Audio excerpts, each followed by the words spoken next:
Sirens blared across the city. Yeah, this is an emergency. The message was short, but the meaning was devastating. The flood defenses along the main high street had failed. And this chaos, this destruction, is what extreme weather truly looks like.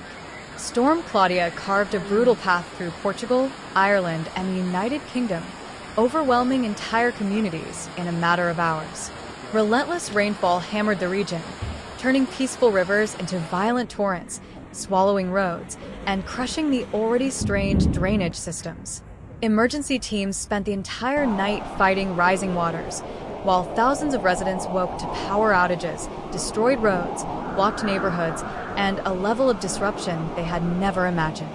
As Claudia moved across Western Europe, the atmosphere changed rapidly. Heavy rain bands developed with shocking speed, slamming into saturated ground that could no longer absorb a single drop.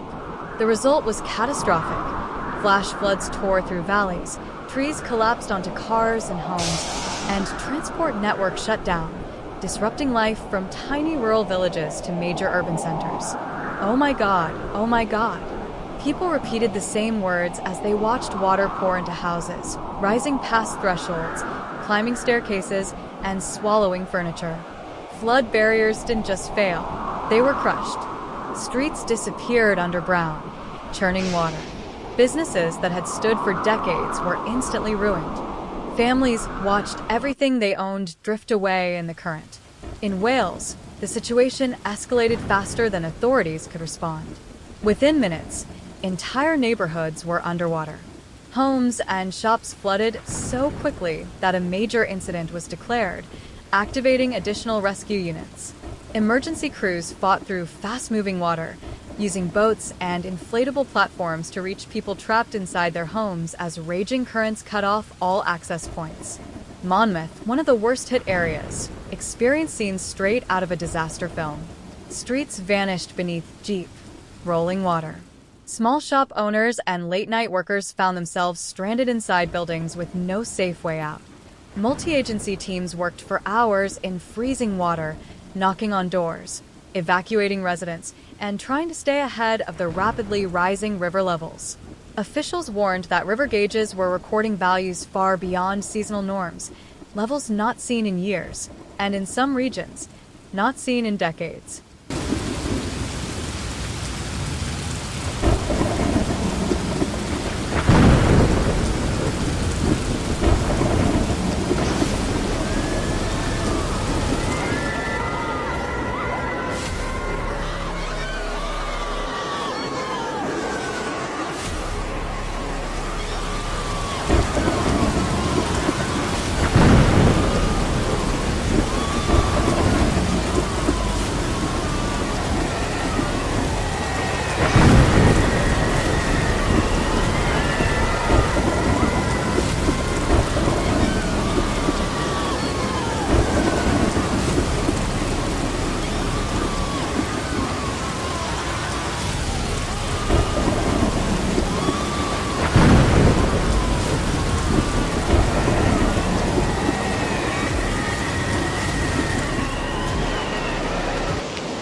Hundreds of flood alerts were issued across the UK, urging communities near swollen waterways to prepare for additional surges that could come at any moment. In Ireland, the storm unleashed its own wave of destruction. Thousands lost electricity as violent winds tore through power lines. Infrastructure workers raced against time to repair damaged cables while schools closed, major events were cancelled, and public transportation systems collapsed under the worsening conditions. Road visibility dropped to nearly zero as sheets of rain and flying debris made travel nearly impossible. Meanwhile, Portugal faced the storm's earliest and most brutal impacts. Landslides tore through steep hillsides.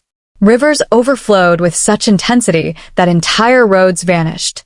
Fallen trees blocked emergency vehicles, delaying rescue operations at the worst possible moment. Firefighters and civil protection teams recorded hundreds of calls within hours, ranging from submerged vehicles to collapsed structures. Several fatalities were also confirmed, a grim reminder of the storm's power.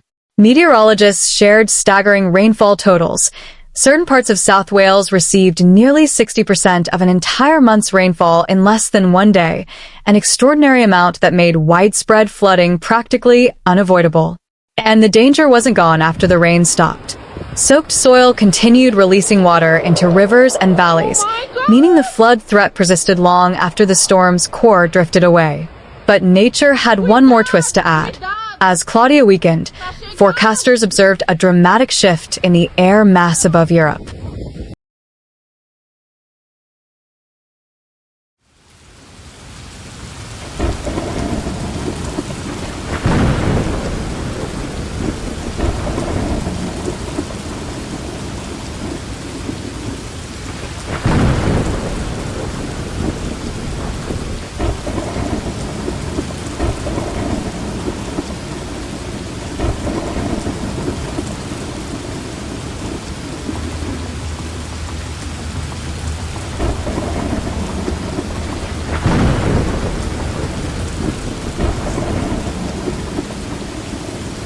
Cold Arctic air plunged southward, tightening pressure gradients and replacing the heavy rain with wintry showers, sleet, and early snow.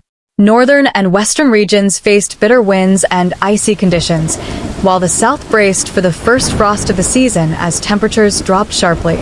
Amid the destruction, the message echoed louder than ever. We cannot simply defend ourselves anymore. We must act, now, before the next storm arrives.